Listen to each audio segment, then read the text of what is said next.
A young girl opens the fridge door. A voiceover says, "From a very young age, I worshipped only two things, cake and the number on the scale." Picture this. A girl leaves 13 tapes covering 13 reasons why she took her life, but make it graphic. Picture this. A group of people praising their friend for losing weight due to an eating disorder. But she looks so pretty. And get ready to have your mind blown. A middle-aged man with a deteriorating mental health condition goes on a killing spree, murders a bunch of people and is absolutely crazy. I'm watching Split. I'm watching Insatiable. I'm watching 13 Reasons Why. And I'm watching Lizzie McGuire. On the 26th of October 2016, a combination of being under immense pressure from school and being bullied, my mental health took a toll and a total of trigger warning! 3 failed overdoses landed me in hospital. It came as a shock to everyone around me as no one had noticed the signs. Brian Yorkie and Nick Sheff, the creator and writer of 13 Reasons Why, said that the show was even more impactful than they could have ever imagined. The impact in America was a 28.9% increase in suicide rates among young people in the month following the show's release. Trigger warning! 13 Reasons Why presented the main character Hannah Baker's experiences with bullying, pressure from friends, rape, and ultimately taking her life in a very graphic and explicit way. I'll do a Hannah Baker could be heard in each and every corridor I walk down used as a joke. The number of deaths by suicide recorded in April 2017 was greater than any single month during the 5-year period examined by the researchers. Suicide prevention organisations criticised the show. They said its portrayal of suicide went against best practice guidelines, which aim to prevent further deaths. Oh look, it's Hannah Baker. Couldn't even do that right, could you? Comments made by kids to me after I came out of hospital. Shows like 13 Reasons Why are not showing the reality. Mental illnesses are not a trend to be desired. Trigger warning! I have tried to commit suicide. Trigger warning! My mum has tried to commit suicide in front of me, and shows like 13 Reasons of bullcrap didn't teach me anything to deal with it. Mental illnesses are not a form of selfishness. They are real, raw struggles that many of us face. I do not want my suicidal thoughts to be romanticized. That shouldn't be a surprise, but I'll give you 13 reasons why. Close your eyes and imagine a black spider the size of you, eyes staring right into your soul, coming closer by the second. But you can't scream because it's you. You're imagining it. That's how I feel daily. I'm not in a TV show and I hate how it's glamorized on the media. 13 Reasons Why was aimed at young people at first, but after careful consideration, the BBFC classified 13 Reasons Why 18, meaning we do not consider the series as a whole to be suitable for those who are not adults, yet all the characters are under 18. However, 13 Reasons Why isn't the only program that romanticizes mental health issues. I'm sure you've heard of Insatiable, more like Insensitive. Now please close your eyes and imagine you are a 12-year-old girl, Curing, who is self-conscious about her body. One day you stumble upon this grey Netflix show called Insatiable. The main character reminds you of yourself, and you see how she became skinny, started winning pageants, and is no longer bullied. What would your reaction be to that? Just eat. It's not that hard. I've heard this many times. So let me educate you. Anybody can have an eating disorder, and it really is that hard.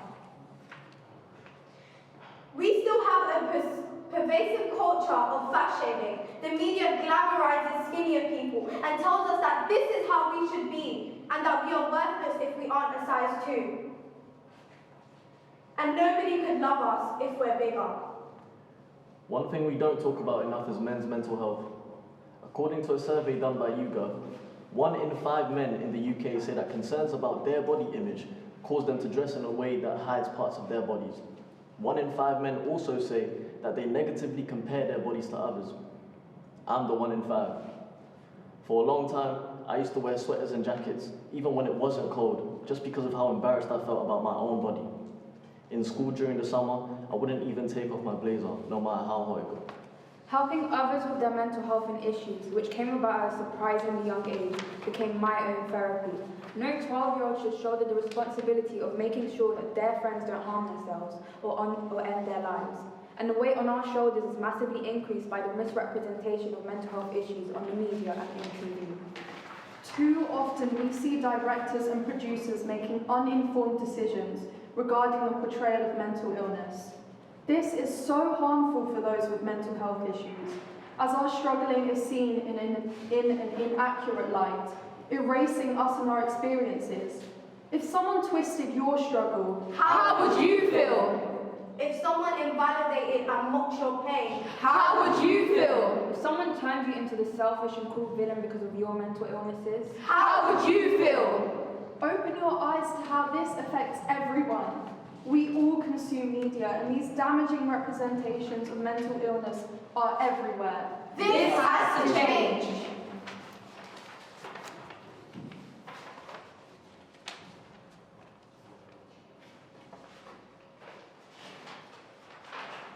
Fat phobia is so common that even in our own homes, we're shamed, all while scrolling through our phones. There's a chubby face filter going around on TikTok. This disgusting TikTok filter, which expands your face, has caused millions of chubbier people to feel insecure for looking as beautiful as we do. Because people reveal how great they look when they take off this hideous filter. Because lucky for them, they aren't big. Like that is an insult. How do you think chubbier people feel? You're mocking a filter? But that's me! Yes, there are more positive images of different body shapes in the media, but fat phobia is still deadly. Fortunately, we have some solutions. If one positive thing has come from shows like Insatiable, it's the space to have an informed discussion about the dangers of misrepresenting eating disorders. We want creators of TV shows to come up with safe and accurate ways of representing people with mental health disorders. Simply including a character with the given disorder won't cut it. so we are going to meet with television companies like Netflix to demand that they include a mental health consultant in the writing room on set and throughout the editing of their shows. We also want to establish set guidelines written by young people with lived experience for the industry to follow when creating programming for us. And we want to see nuanced and thoughtful content warnings at the beginning of every episode of a TV show that deals with subjects that could be harmful to people struggling with mental health problems. We argue that mental health on TV shouldn't be entertaining. It should be a place for starting important conversations that save lives. We want the programs we are shown to help us talk about our mental health, not further stigmatize it. We are No Filter, and we are tackling glamorization of mental health in the media and its devastating impact on young people. Helen, will you table a parliamentary question for the Secretary of State for Digital, Culture, Media and Sport to ask what the government is doing to tackle the glamorization of mental health issues in the media? And will you write to Dame Melanie Dawes, Chief Executive of Ofcom, to arrange a meeting with us? Ofcom has a duty to protect young people from harmful or offensive material, and we should be involved in setting those boundaries. It's okay not to be okay. No filter. Don't just exist, start living. No filter. There is strength in asking for help and demanding change. No filter. Don't be afraid to be yourself. There's beauty in uniqueness. No filter. Abide by your own standards. The world is yours. No filter. Create your own definition of success. No. No filter. Be strong, be powerful, be yourself. No filter. If you can't walk, then crawl, but keep moving. No filter. The media should be a mirror that allows us to see our own reflection. After years of glamorization, stereotypes and stigmas, it's hard to visualize what truly representative media should look like. We're going to spend this year creating mirrors to better see ourselves. No filter. Thank you.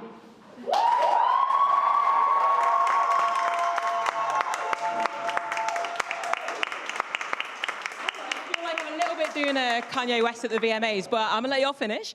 We actually, as is the joy of Zoom, we have one of the team members from this team who's zooming in from Cornwall, who's gonna have a little message for you on the screen just now.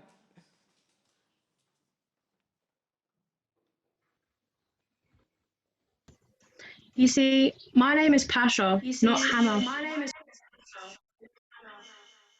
And unlike her, I wake up to this every day. This is my life. I don't have the opportunity to turn off the cameras and go back to a life of comfort or to close a book and leave my story as a half-finished sentence. I wake up to this every day with no support, no help, and my head is just above water. So please, I ask, take your foot off my head and instead lend me your hand. For I'm a real person with real experiences, being associated and connected to those played by false characters and actors, and that invalidates me. So no filter.